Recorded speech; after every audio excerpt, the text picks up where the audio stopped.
Avec ces fortes chaleurs, on perd beaucoup d'eau, on est souvent très fatigué. Voici mon top 3 des compléments alimentaires pour mieux tolérer les efforts et mieux récupérer. Reste bien jusqu'à la fin car le numéro 1, c'est le plus important. En numéro 3, on a la citrulline. Elle est surtout intéressante si tu continues à t'entraîner malgré les fortes chaleurs. Elle augmente la production d'oxyde nitrique, autrement appelé NO. Ça favorise la dilatation des vaisseaux sanguins et ça améliore la circulation.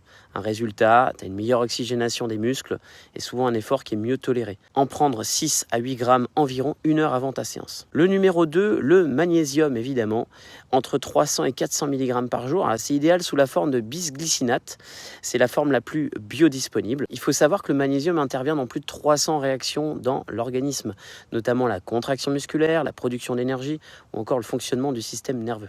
Donc ça peut vraiment aider à réduire la fatigue et limiter par exemple les crampes aussi. En numéro 1, les électrolytes. Qu'est-ce que c'est les électrolytes? C'est un complexe de minéraux où vous retrouvez du sodium, du potassium, du magnésium, du calcium, parfois du bicarbonate. C'est selon moi le cocktail le plus important parce que lorsque tu transpires, tu perds de l'eau et donc tous ces minéraux vont être évacués également. Donc les électrolytes permettent de maintenir l'hydratation et l'équilibre nerveux ainsi que la fonction musculaire. Les électrolytes sont généralement vendus sous forme de sachets ou de comprimés à diluer dans l'eau. Donc je vous mets quelques références intéressantes dans la description. Et je serais curieux de savoir lequel vous utilisez en ce moment pour justement gérer ces fortes chaleurs.